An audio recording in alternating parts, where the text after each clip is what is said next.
Good evening and welcome. And tonight on the line, I'm delighted to welcome Ed Mann, who has written a fascinating book about his time in Vietnam, Walking Point. But beforehand, we start talking to Ed, I just need to go a couple of bits of administration. If you have a question, please put it in the Q&A box at the bottom, and we will endeavour I'll get Ed to answer as many of those as possible after we've had a chat. And also I must give a shout out always to our funders, the Armed Forces Covenant Fund Trust. Ed, thank you so much for joining us tonight. Well, it's tonight here. I don't know what it is where you are. It doesn't look like night out through your window. No, it's morning here. It's not quite noon, and the sun is kind of peeking through. Good to hear. So, first of all, some of our viewers may not know what Walking Point is.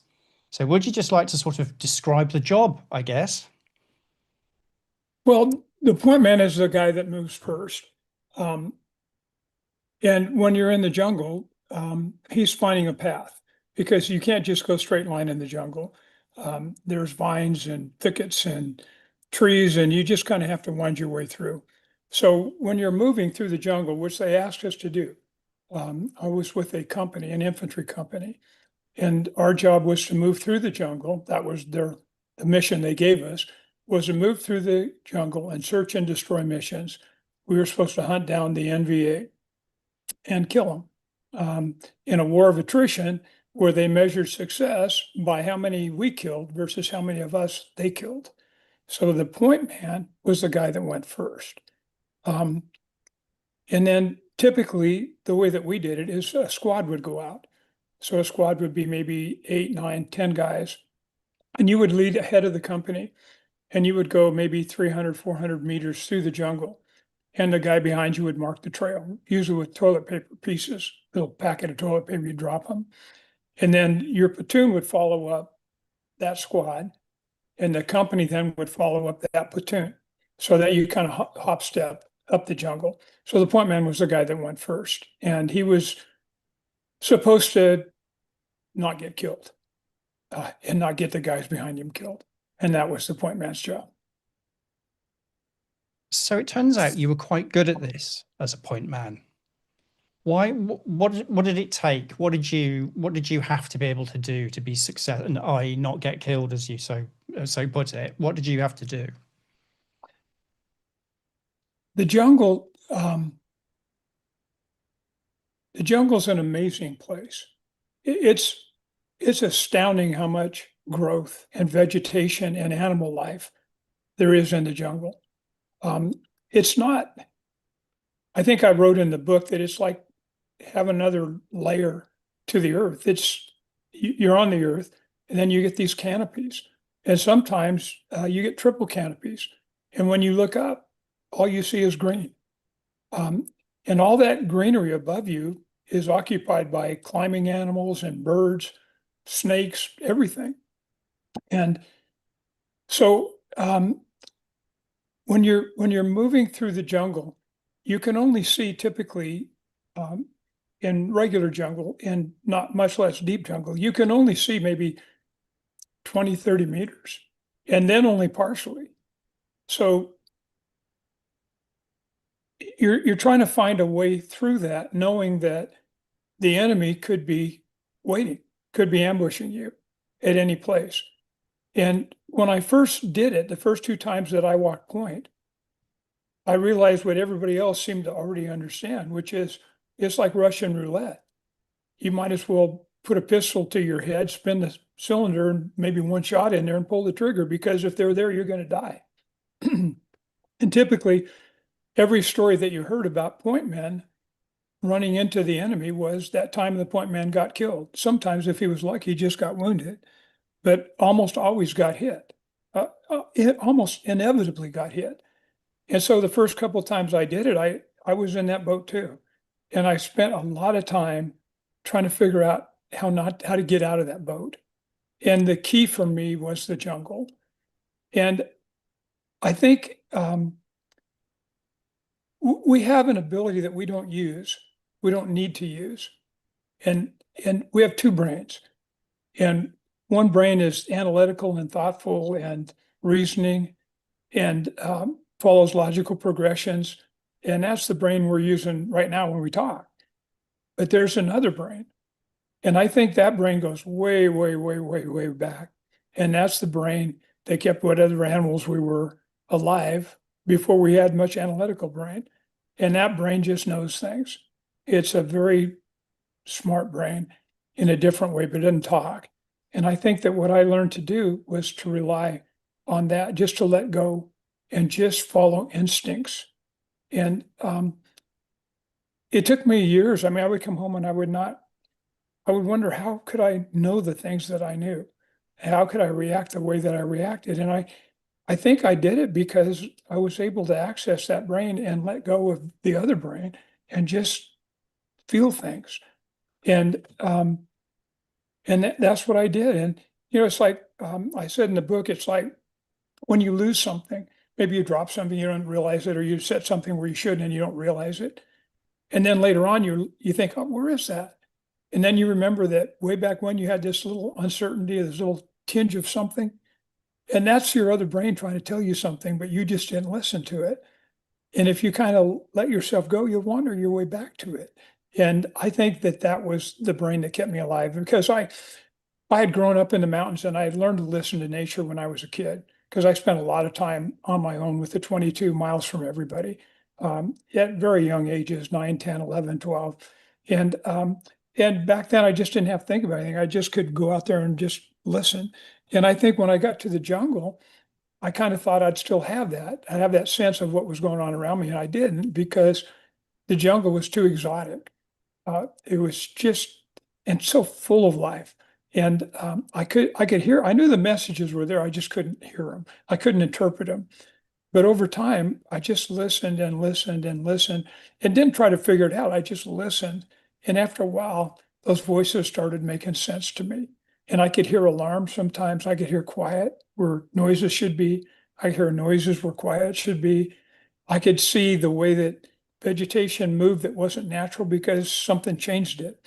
I could see spaces in the vegetation that maybe shouldn't have been there. I could see those things and not see them immediately, but just feel something wasn't right and then find it. And so I just learned to listen to that. And because of that, I was able to sense beyond the reach of my eyes, because if you can see them, they can see you. And if you're moving, if you have two people, one person is ambushing, one person is moving. The person that's ambushing has every advantage. They find the place, they know the sight lines, that you're just moving. Every step you take, different sight lines, everything's new. But if you can reach beyond the sight lines, and then the other thing that and I could do that, I could smell, hear, feel beyond the sight lines. And then the other thing is that it's partly, I was able to try to understand. It took me a while, because at first it was, what do I see? I was playing offense. And then I learned to play defense, and I learned to put myself in their position. What do they expect? What do they think I'm going to do? What do they expect to see? Where do they expect me to appear? And what can I do to make them uncertain? Because if you're ambushing somebody and it doesn't work out the way you think it is going to, then you get uncertain. And people get uncertain move. They don't have to move much, just any movement, anything. And so you have to be patient. You have to wait longer than they think you're going to wait, or move sooner than they think you're going to move. But you have to be unpredictable. And so all those things eventually added up for me. And, later in my tour, I was able to survive places and situations that I never would have been able to survive, maybe the first week or 2 weeks or month or 2 months that I was there. And then I got lucky too, because you can do everything I'm talking about. You can be everything I became in Vietnam, and you can get killed. Just bad luck, just one stray bullet, just one tiny mistake. And I'm sure I made mistakes, but I didn't make mistakes, evidently, that cost me my life. And so that's kind of, it sounds almost mystical. And at times it felt almost mystical. There were times when I was walking point, when I felt like I was watching myself walk point, and kind of amazed at the things I knew and how I knew him. One time I listened to a leaf falling ahead of me in the jungle. It touched 3 times on its way to the ground. I listened to it falling and I was amazed. And then there were times when something would happen and I'm in the middle of moving. And I'm surprised. And then I'm surprised at being surprised. So I'm thinking, my thinking brain is doing something altogether different than what my body is doing. And the other thing that I did is I thought over and over and over and over again, what would I do if? I visualized so much. And I would go every time we stopped or I wasn't walking point or at night before I fell asleep, I would go over every step we'd taken. When did I step into a sight line? What would I have done if they'd been there? Why didn't I see that sight line? So you're doing it. And after a while, it's like a mathematician that's working on some really hard mathematical issue that he's trying to figure out or she's trying to figure out. And in their head, all these numbers are flying and these formulas are, it was like that for me in the jungle. That was the most important thing in my life was the jungle. And I spent a lot of time learning it, but not so I could write it down, just so I could sense it. So you're doing all of this, and you just said there that when you fell asleep in the jungle, I mean, without reading the book and having never been in a jungle, it's quite difficult to appreciate just how hostile an environment it is for people, isn't it? And sleeping, in inches of water, pouring rain. I mean, you'll obviously be better at describing all this, but there's a lot of visual description in your book talking about the jungle, which, as far as I could tell, kind of didn't want you there or anybody. The jungle was the jungle being its thing, and people really shouldn't have been there. Do you want to just talk a little bit more about the conditions and what, you and your brothers faced in terms of the environment, the animals? Because, it sounded like a pretty unpleasant experience to me. The first half of my tour in Vietnam, we were in the lowland jungle, and that was the most miserable. You're just a few feet above sea level. And what happens is the canopy captures moisture and releases moisture. So it's like a different ecosystem under the canopy.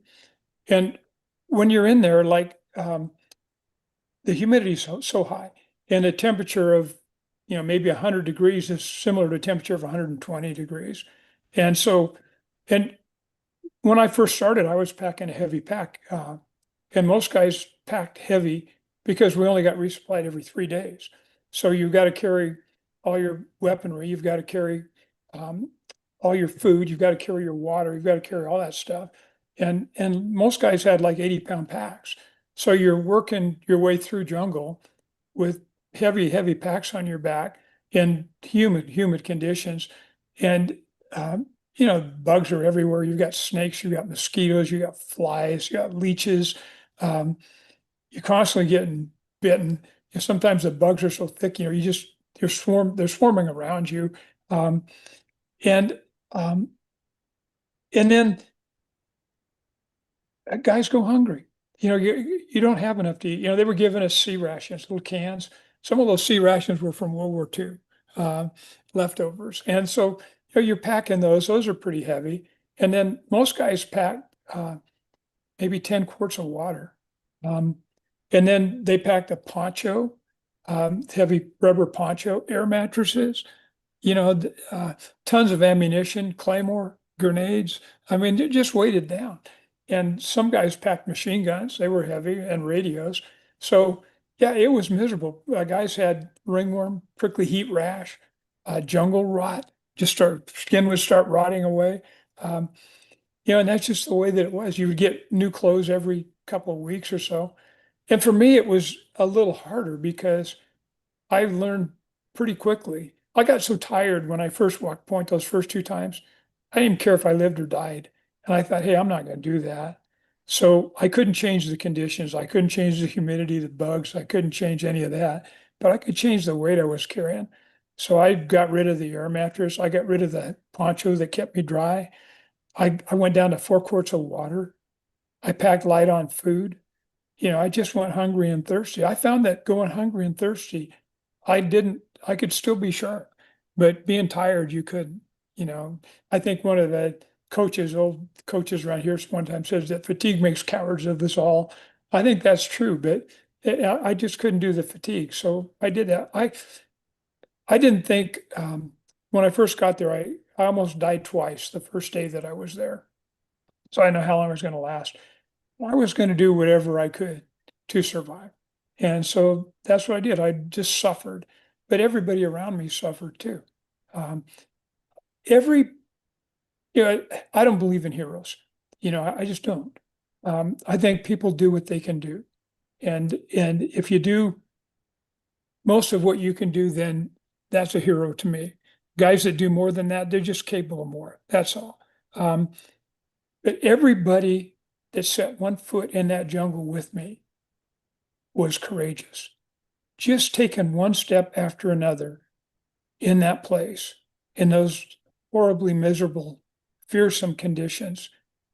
And for guys that really didn't have, I had a sense that I was deadly, and I was. Some guys knew they weren't. They still did it. Um, and they were so scared, and they still did it. And I wondered, I wondered why, and I knew why. They did it for each other. You know, they didn't have to. There was another way out. I mean, getting court-martialed was nothing to getting killed. I've seen guys, if you get a foot blown off, they'd have been happy. I'm just going to survive. You know, but they did it because you're family. You get to be family. And you don't want to leave your family. So they were always there. We were always there for each other. And I see guys later, they feel like they didn't do enough. They weren't. It's ridiculous. Everybody that spent a day walking that jungle, that just did it, that just took the burden of it.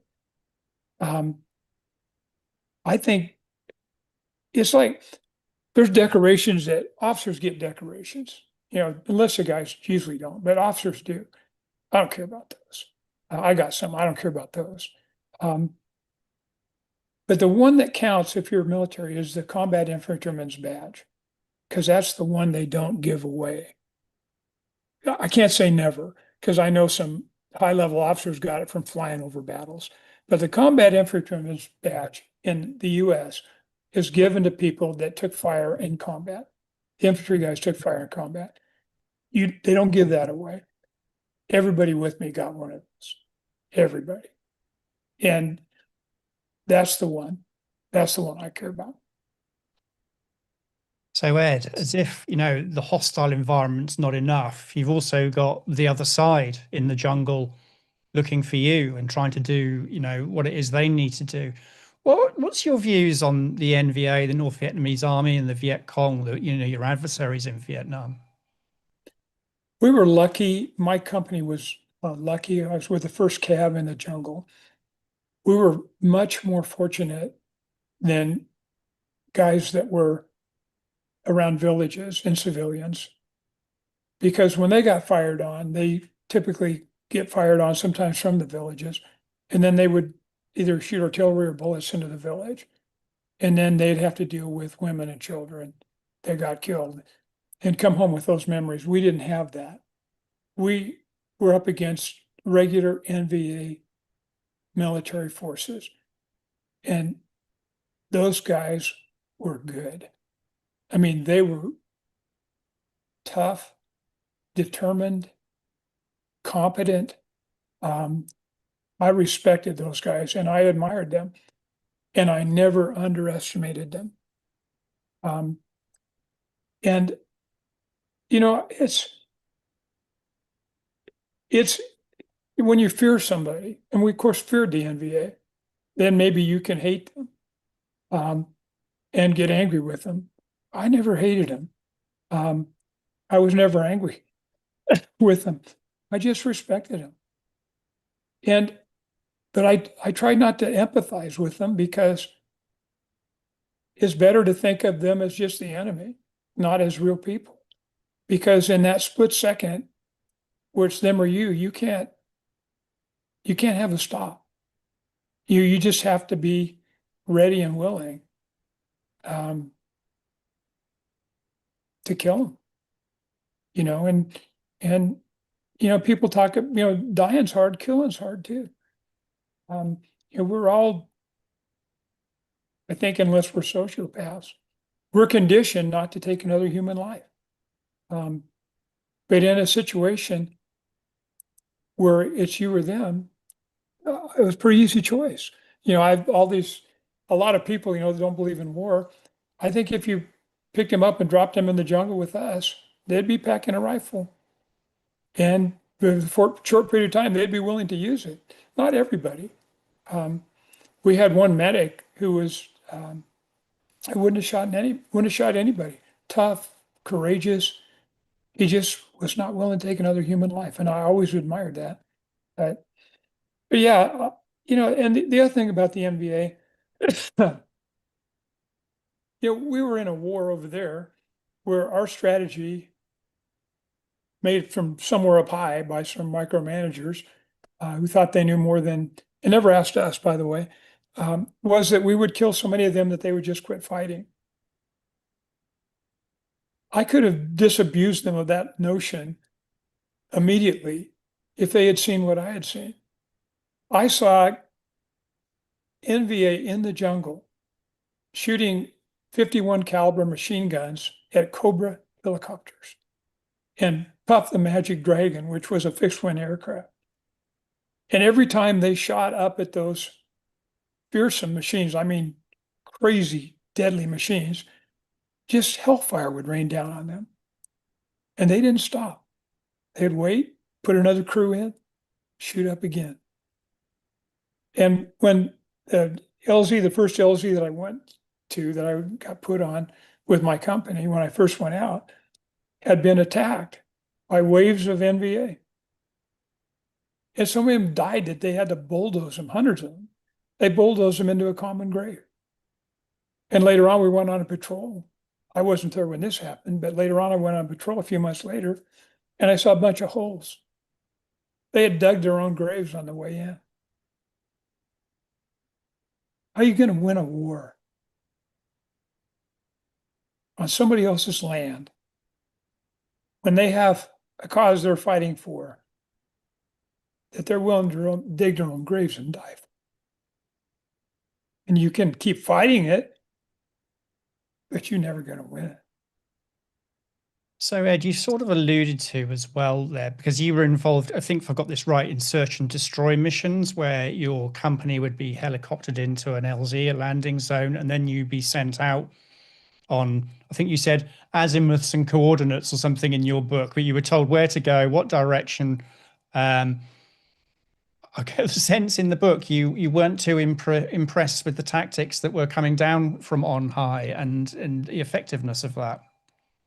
No, it was the idea that you could put 60, 70, 80 guys in the jungle and they could sneak up on the NVA in the jungle after their choppers dropped them, and with choppers coming in every 3 days to resupply them, was ludicrous.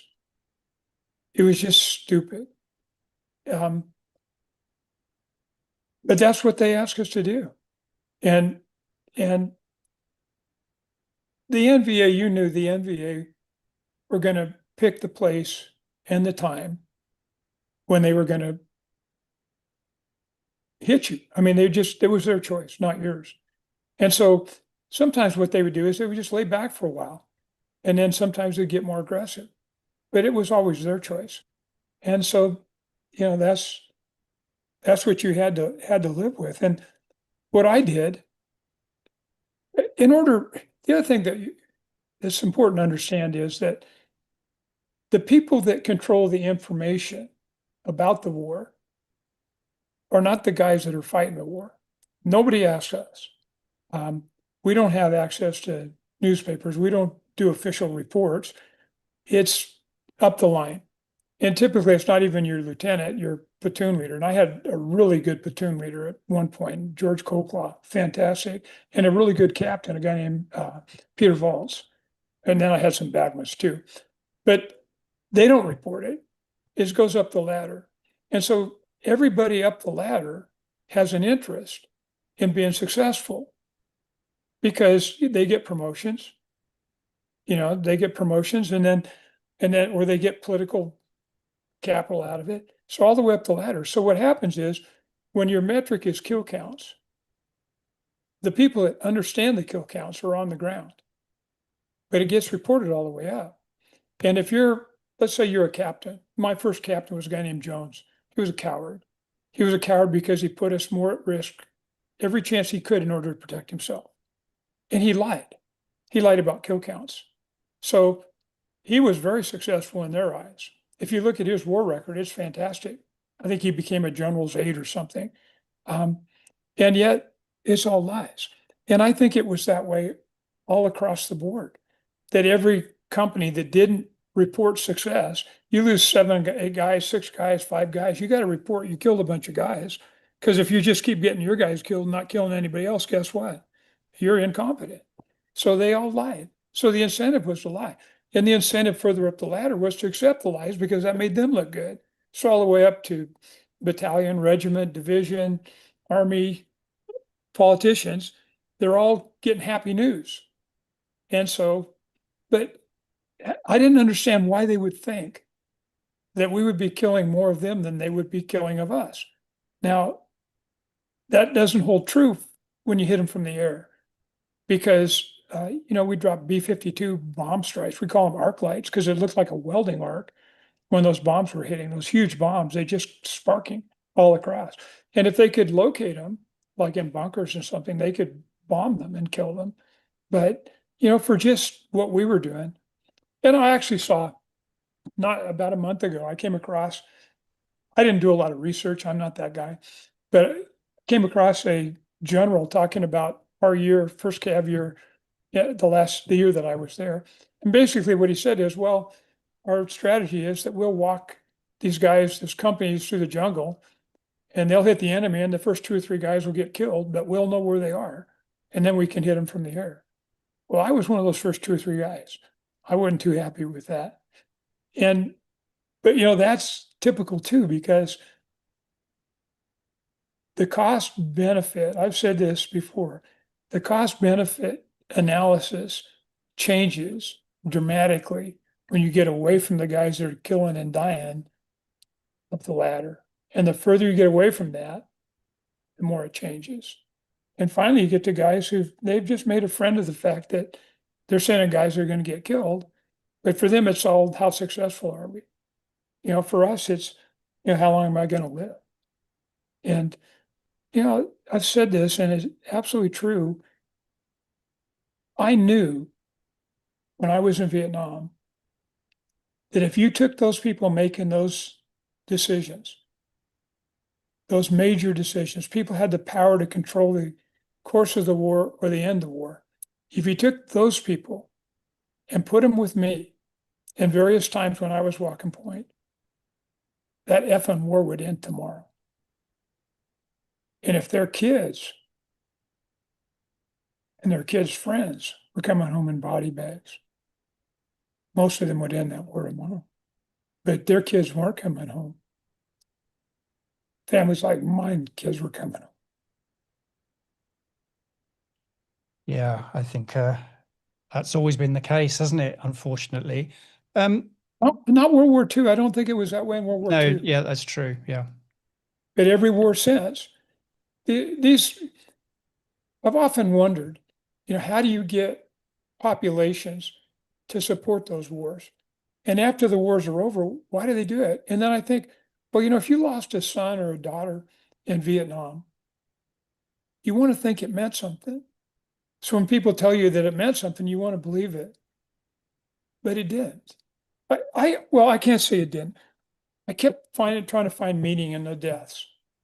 And finally I thought, they didn't die for nothing. They died for each other. Yeah, I can see that. And it's that actually comes across really, really strongly in your book. you were a couple of times you were taken off frontline operations, weren't you? And you were a I think you said a steward was at one point, and then there was another point where you were, I think, also taken off the front line. You weren't really suited to that, were you? Well, no, I really wasn't suited for that. The guy that went in the army with me, Johnny Shula, who, by the way, got injured shortly after, well, got injured there. And he got injured because they followed a direction from an LT that they knew was wrong and they still did it. But he told me, he read my book finally. He had never known most of those things. I never talked to him about it. But anyway, he read my book and he said, Ed, he said, when I read that they wanted you to shine his shoes and straighten out his hooch, I thought that's not going to last. But that's not what got me back. I could have done that. I wouldn't have liked it, but I could have done it. But what got me back was that I knew I could do something that and have a chance of living. That if other guys were doing it, they wouldn't have that same chance. And I cared about those guys. And so I got this stupid job as a colonel's orderly.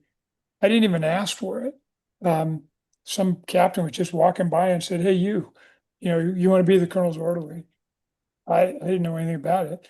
And and I kept struggling with it. I think I only had 4.5 months in country. I had already woken up one morning certain that I was going to die. I was never coming home from Vietnam. And I can't tell you, it's not really a thought. It was just a feeling, a certainty of a feeling. And I kind of grieved myself for a little while, and then I just, like a patient that gets a bad diagnosis, hey, you got 3 months to live or whatever. I just moved on. So that's how I felt when I got this offer. And but I kept thinking, I'm gonna have to leave my guys, and leaving them without me, really. And so I told I didn't feel good about it. Everybody told me, "Hey, you got to do it, Ed. It's the best job," but it wasn't fair. I only had 4 months in country, and you got to have a lot more than that to get a rear job. And so I couldn't make myself say no, but I couldn't make myself want to do it either. So I thought, I'm going to go to the interview, but I'm not going to try to get the job. And that's what I did. I went to the interview, and I was really doing a really piss poor job of the interview, which is kind of what I wanted. Then he asked me how things were going out in the jungle. And then I opened up because we had a really bad lieutenant at the time and talked to him.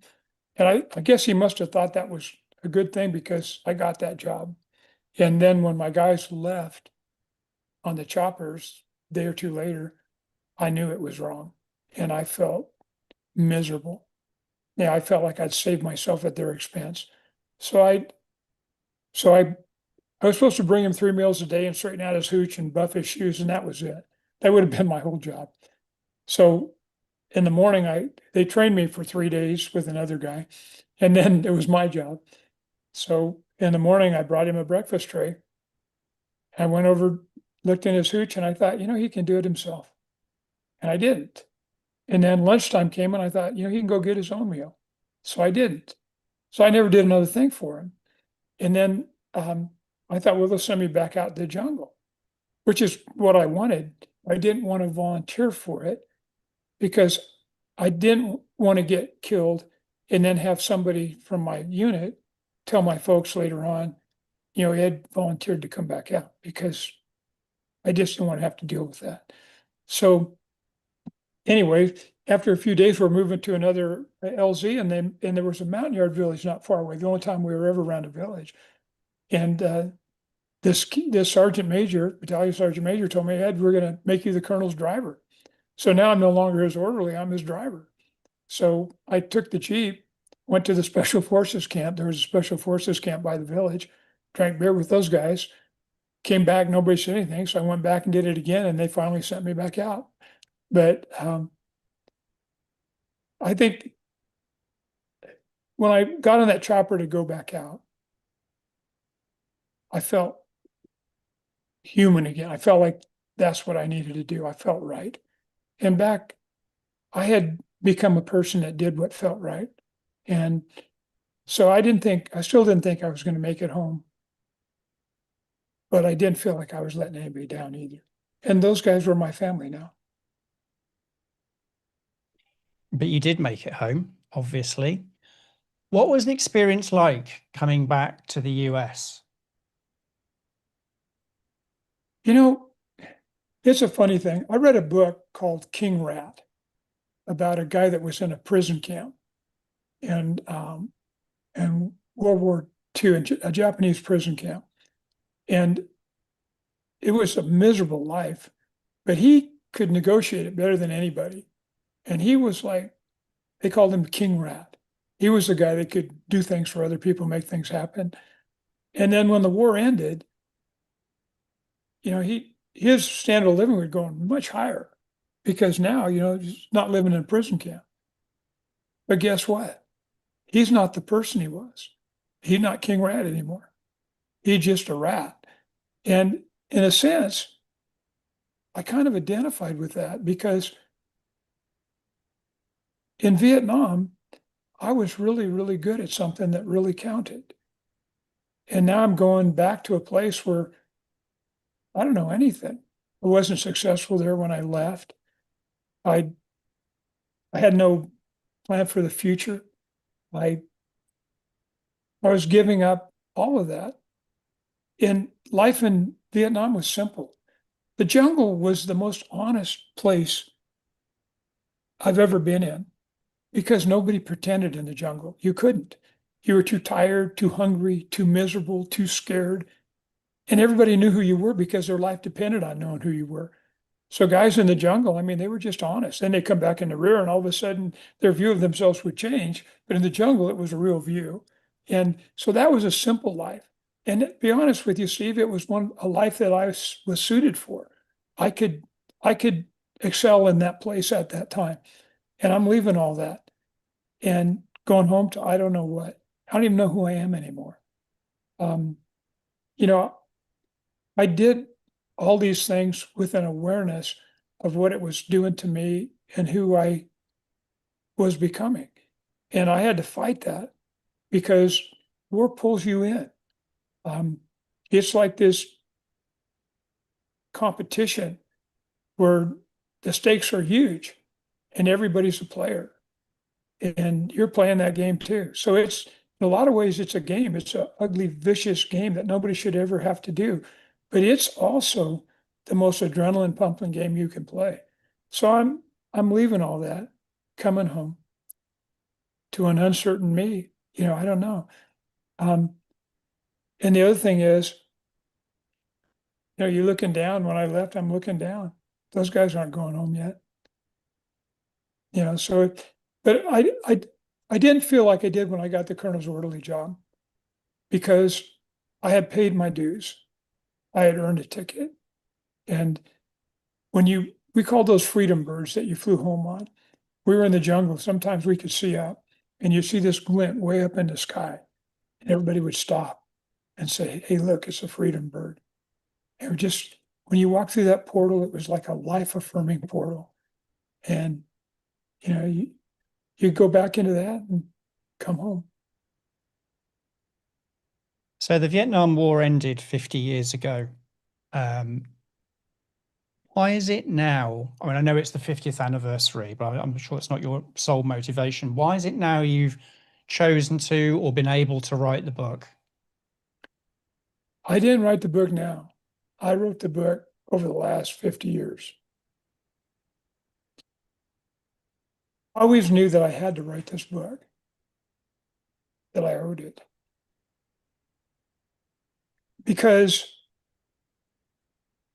people write books about, John Wayne, I was a hero. I shot a guy at 150 yards, 1,000 yards through the eye, or I led my men into battle and, or historians about, the tactics but nobody, I just didn't see books written by people like me who lived it, about living it, about the nuts and bolts of it, about how it changes you, how it changes the people you're with, um, and how it never leaves you. In the jungle, we would wake up in the night with these death screams. one of us having a nightmare and the guy just screaming horrible screams. And finally, about 20 years later, some of us found each other and got together and camped out. Same fucking death screams. Those things don't leave. Are you more at peace with it now? Does it get any easier? I don't know, because what happened is when I first started trying to write this book, like I said, I felt I owed it to the people we killed and the people we lost. I felt obligated, deeply obligated. But it was really hard to write because I'd get adrenaline shakes um, just thinking about it. Everybody used to say when they left Vietnam, "Hey, I'll write." You know how many wrote? Nobody wrote. You just didn't want to go think about it, didn't want to think back on it. And for me, it was like that too, but I tried to write. But every time I tried to write, I could only write for just a short period of time, and then I'd have to stop. Also, it would just consume me, consume my thoughts, consume my time, and I had a family. So I couldn't do that. So over the years, I just kind of kept at it, kept at it, kept at it. I had recorded some of the memories and I knew things I wanted to talk about. And then I kept writing after I put it written a book. I kept writing because I wanted to get it right. But you can never get it right. And finally, I thought, well, hell, I'm going to die before I do this. So I just finally finished it, did the best that I could with it and finished it. But that's why. I wish I had done it sooner. I think there had been more of an audience for it. I didn't write this to draw attention to myself. If I could take my name off of it, I would do that. If I could not do this, I would not do this. But I wrote it for a reason, and for the same reason, I put my name on it. And basically, I knew that because I had walked point and because I had done what I had done, that would pull people in that would otherwise not be pulled in. So that's why it's there. But and the other thing I want to say is that I can only tell my story. The guys that were with me, they each have a story. This is just my story, and I'm writing it about myself because that's what I saw, and that's what I know. And I'll tell you one other thing that's not in the book. If you've read it, so you'll remember when Alpha Company went through our company on the really, really bad trail, and that point man got killed. That point man didn't get killed. He lived. He got off the trail. He took his squad off that trail. He told me later. I ran into him years and years later, talking about he walked through our company. And my wife said, "That guy said he walked through your company." And I turned to him and said, "F you, you're dead." He said, "No." He said, "Some guy told me how bad that trail was." And he said, "My captain was telling him, I want you to move down that trail faster." And he said, "I thought, no, I'm not going to do that." So he said, "I moved off the trail." Another squad was trying to make a name for themselves and they crossed past us. And those are the guys who got killed. I didn't put that in the book because I wrote the book based on what I knew then. And that really impacted me, that guy. And so I left it the way it was. But his name was Danny Johnson. He lives in Florida, in Georgia. A heck of a guy. And anyway, Danny didn't get killed. Well, I'm glad to hear it. I think that's a really nice story as well to sort of add to the book, which is not there. But I must admit to our viewers, I would recommend giving your book a read because it's not your run-of-the-mill war stories at all, Ed, and I commend you for that. And I think it's really important that we help people like yourself share these stories in any way that we can. But we do have a few questions from the audience, which I'd like to read out to you. Grant says, were you a volunteer or were you drafted? Was there a difference in motivation between volunteers and those who were drafted? And if so, how did you cope with the differences? I volunteered for 2 years. At that point, it's like volunteering for the draft. You could volunteer for 2 years. Most people that were in the jungle with me were either drafted or volunteered for a couple of years. The war was fought by those people. And what we had 8 weeks of basic training and 8 weeks of advanced infantry training, typically in some place that wasn't a jungle, someplace that wasn't hot. And then you went to Vietnam. And some people say, well, that if we hadn't had draftees, if we hadn't had those soldiers, we had regular soldiers, we'd have done better. They're wrong. A lot of those draftees and people that got sucked into that were really sharp people. And some of them were sharp, educated sharp, and some of them were sharp, country sharp. One of the smartest guys I was with couldn't read or write. Jim Quinlan, I don't know how he even got into service. He was from Kentucky. Couldn't read or write. Very smart. And that mix of guys was a good mix. But I don't think it mattered if you got drafted or you enlisted for 2 years or you enlisted for a longer period of time. When they put you in the jungle, you were just a rifle and a helmet. That's all that mattered.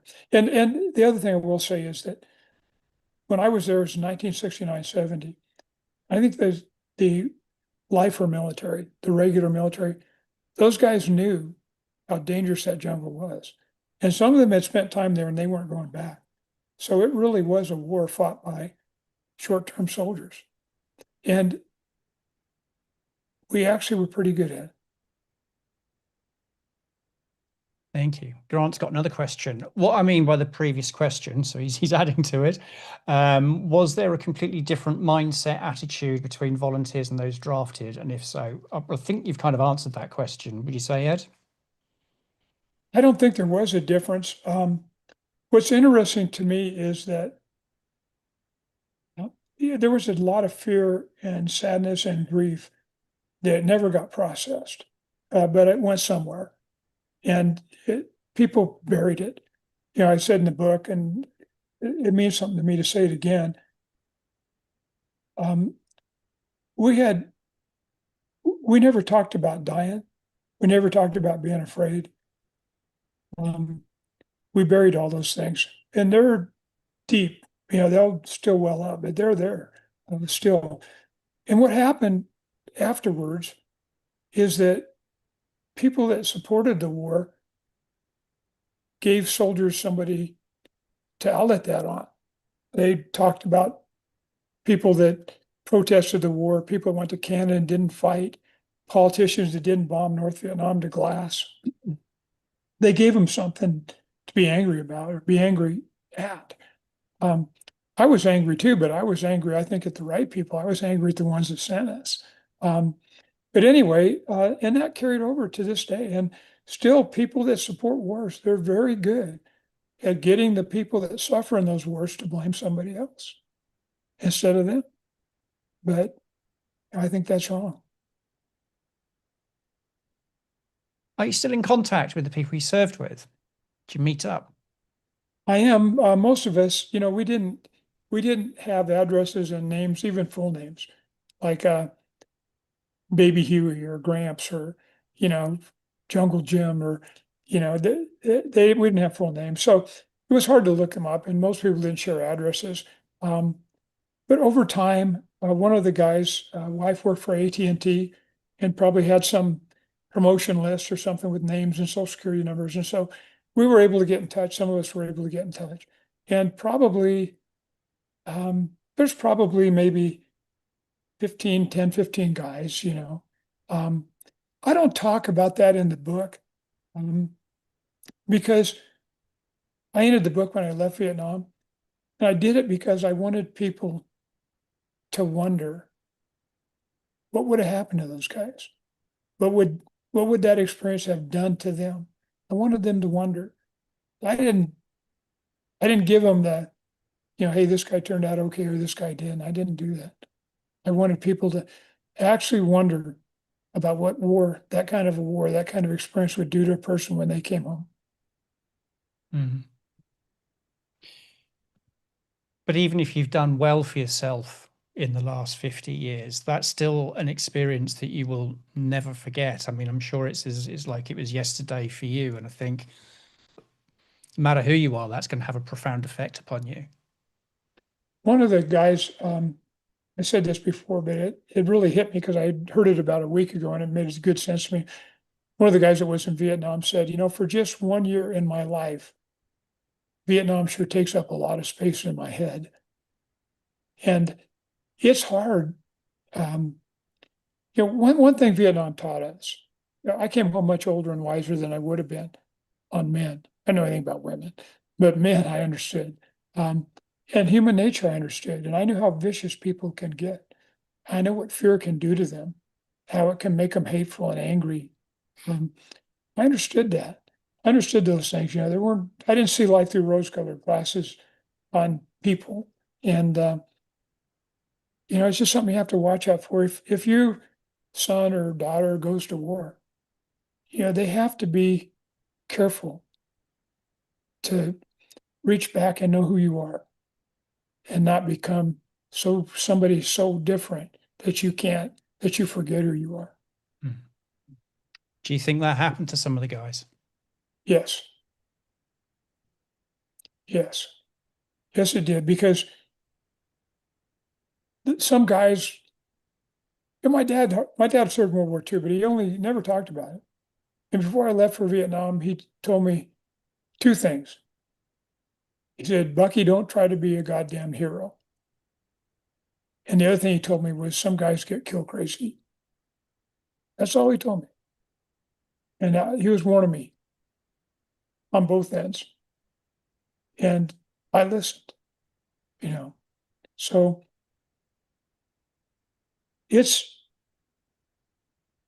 a funny thing. Um, I think somebody said, war's a horrible thing, but God help me, I love it. And that's the push and the pull. It's a horrible thing to have to do, and you see the terrible things and you hate it. And yet, like I said, it's an adrenaline. I mean, you just constantly pumping adrenaline, and every little thing means something. And it's very vivid.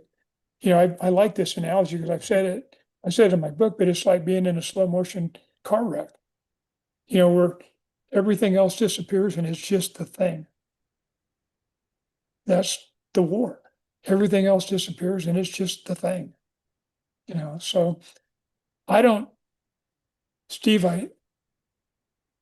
you know, young men, they want to test themselves. They want to find out who they are. They want to experience adventure. We're the right crop to put there to harvest, or the right uh, group to put there and harvest that crop. But man, it's pretty miserable. And I wish that people that make decisions, that have the power to go to war, I wish that somehow they'd be held to account for wars that didn't have to be fought, don't have to be fought. Just because you have the power doesn't mean you need to use it. Mm-hmm. And you see this right now, like our president just shot boats out of the water that he said were drug runners. Well, that might make him feel like he's a tough guy and a killer, but just sending people to war doesn't mean you're tough. Yeah, I think we would all agree with that. And clearly, war is not in general a good thing. But I can see why you'd also say, I'm not sure. It's something, it's an adrenaline, isn't it? People get a buzz out of it, I guess, is the best way of putting it. But that doesn't mean to say that they intrinsically think war is a good thing, of course. No, and it's so sad because technologically we're just advancing just crazy. A geometric increase in our technological advances. And yet, in terms of enlightenment, we're still the same people that are around with clubs, clubbing people over the head. Yeah, it doesn't make sense. And how dangerous is it now that we have all this killing ability, and yet we're still, people getting pissing contests and willing to send people to war, or willing to go into some other country and try to change their culture. It's dangerous that our enlightenment hasn't advanced at all, seemingly. And yet our ability to wage war it's just scary good. I don't know. No, I don't think anybody really understands that, do they? And I think, will we ever learn? I think, I mean, I know it's an overused phrase, Ed, but it doesn't seem like it thus far, does it? And I think, given what you've just said about the advancement of technologies, which is all absolutely true, the risks become greater and greater and greater, don't they? They do. And when I wrote this book, I mean, I'm giving you my views now, but I didn't give views in the book. I talked about it through the eyes and the mind of the 18-year-old that fought it, 19-year-old. Well, I guess I was 20 when I got there because I'd gone AWOL beforehand. But I just showed it through his eyes. And so you can read the book and arrive at a different conclusion than I have. But I tried not to do that when I wrote the book. I just wrote it, just what happened. Ed, and I think on that note, I should say thank you. And I'm glad you've written that book, actually, because it was a good read and I can recommend it to all our viewers. Well worth a read. And it just leaves me to say, Ed, thank you so much for coming on the podcast and thank you for sharing your thoughts and experiences with us. It's very much appreciated. Thank you for having me. It's a pleasure. Good night from the United Kingdom.